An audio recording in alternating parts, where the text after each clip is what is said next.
மாணவ மாணவிகளே, தரம் 10 மாணவர்களுக்கான வரலாறு. இது இதில் பண்டைய சமூகத்தில் அதாவது அலகு 4 பண்டைய சமூகம் வர்த்தகம் தொடர்பான விடயங்கள் அதில் இந்த வினாவிடை போடப்படுகிறது.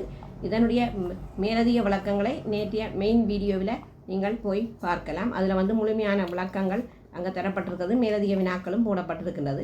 இது தரம் 10, 11 மாணவர்களுக்கு மிகவும் பயனுள்ள ஒரு வினாவிடையாக அமைகின்றது. பின்வரும் வினாக்களுக்கு விடை தருக. இலங்கையின் புராதன கால வர்த்தக நகரங்கள் 2 தருக. அனுராதபுரம், மகாகாமம். 2.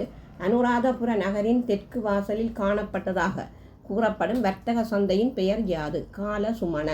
3. சிகிரிய நீர்ப்பூங்கா கல்வெட்டில் அபலபபர எனும் ஆம்ல எனும் சொல் மூலம் குறிக்கப்படும் வியாபாரம் எதனை குறிப்பிடுகின்றது? புலி வியாபாரம். 4. புராதன வர்த்தக சங்கத்தை குறிப்பதற்கு பயன்படுத்தப்பட்ட சொற்களை தருக. புகைய, நியமஸ்தான.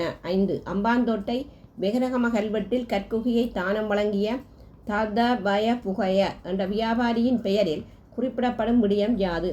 துணி நெய்து வியாபாரம் செய்பவர்களின் சங்கங்களின் பிக்குகளுக்கு குகையொன்று தானம் செய்யப்பட்டது. 6. உள்நாட்டு சந்தை வியாபாரம் தொடர்பாக 4ஆம் உதய மன்னனால் பொறுப்பிக்கப்பட்ட கல்வெட்டின் பெயர் யாது? கோவிட்டிகம தூண் கல்வெட்டு. 7. நறுமண பொருட்களை பெற்றுக்கொள்வதற்காக மகாகிராமையிலிருந்து அனுராதபுரத்திற்கு வருகை தந்ததாக இலக்கியங்களில் குறிப்பிடப்படுபவன் யார்? சுரநிமல. 8. உள்நாட்டு வியாபாரம் தொடர்பாக சொரபரவாவி தூண் கல்வெட்டில் குறிப்பிடப்பட்ட விடயங்கள் 2 தருக.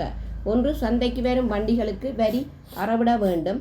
2. காய்ந்து போன வெற்றிலை மக்களுக்கு விற்கக்கூடாது. 9. கிபி 11ஆம் 13ஆம் நூற்றாண்டு இடைப்பட்ட காலத்தில் இலங்கையில் செயற்பட்ட தென்னிந்திய வர்த்தக குழுக்கள் 3 தருக. நானாதேசி, பலஞ்சியார், ஐநூற்றுவர். 10. புத்தரின் புனித தந்ததாது கேமமால தந்த இளவரசனாலும் இலங்கைக்கு கொண்டு வரப்பட்ட துறைமுகத்தின் பெயர் என்ன? லங்காப்பட்டினம் அல்லது இலங்கை துறைன்னு சொல்லியும் சொல்லலாம். இந்த வீடியோ உங்களுக்கு பிடித்திருந்தால் லைக் பண்ணி ஷேர் பண்ணி மறக்காமல் சப்ஸ்கிரைப் பண்ணுங்கள். நன்றி.